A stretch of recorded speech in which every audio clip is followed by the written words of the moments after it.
avec pour titre « Organisation du travail, stratégie et pilotage des entreprises, quel mode de management ?»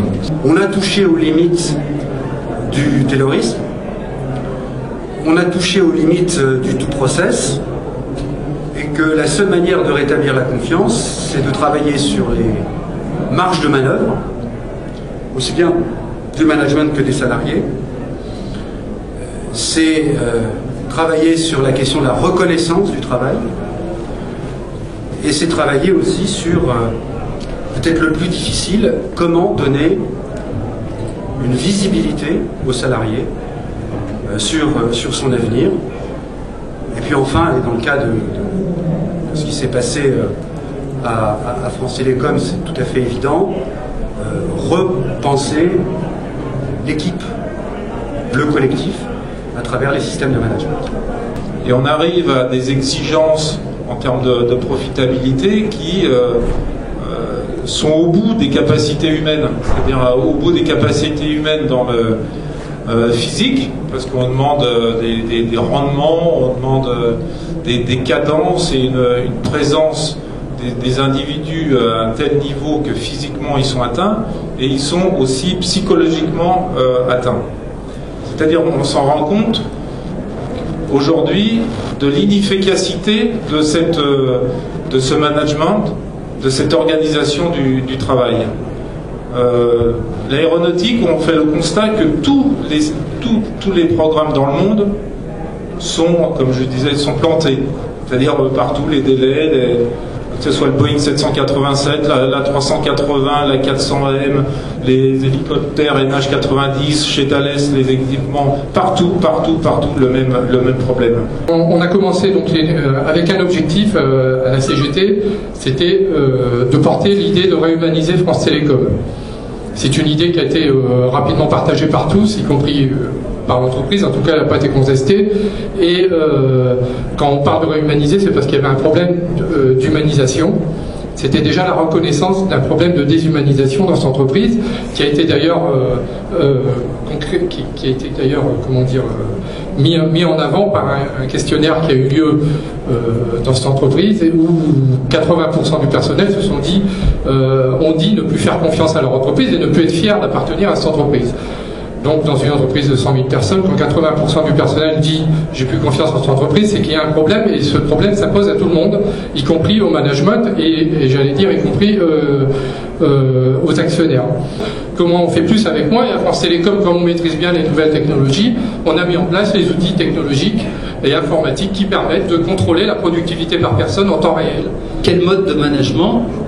Ma réponse serait un management raisonnable, et ne pas essayer de faire rentrer 1,5 litre dans 1 litre. Ce qu'on propose, nous, c'est de changer la logique de ce management et de sa finalité, et donc d'intégrer de nouveaux axes pour construire, nous on appelait ça un management alternatif.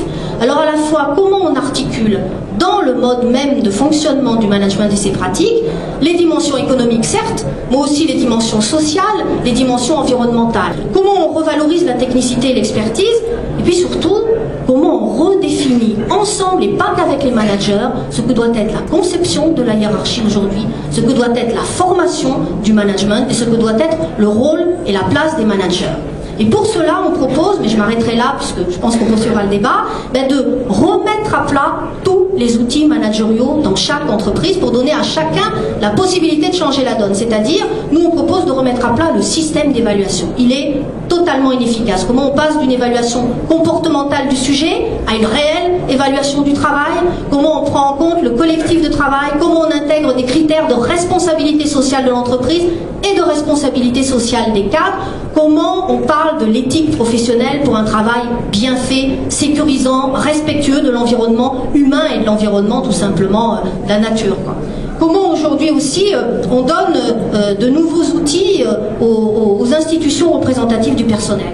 Comment elles ne sont plus simplement considérées comme de simples chambres d'enregistrement? Comment on leur donne de vrais pouvoirs? Comment on décentralise les CHSCT, y compris pour qu'il y ait une réelle égalité en France en matière de droit du travail entre les grandes entreprises et les petites entreprises ou les PME? Aujourd'hui, cette organisation du travail et disons, la culture du chiffre, le fait que chaque manager est surveillé, hein, on dit évalué, par son propre manager, eh bien ça conduit effectivement à ce qui a été évoqué, à savoir le mensonge.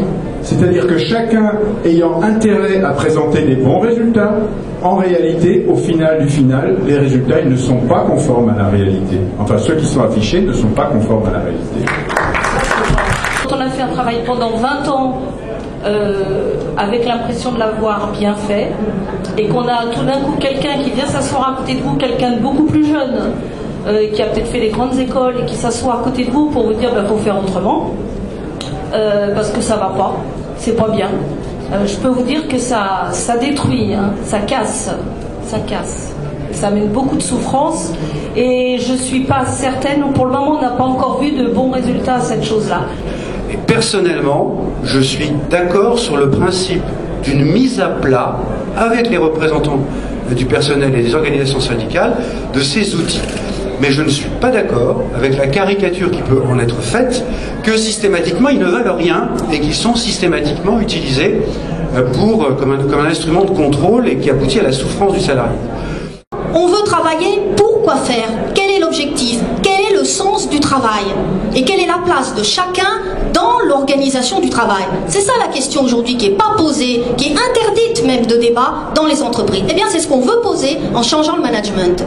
Nous, on veut mesurer la performance globale de l'entreprise, son efficacité globale.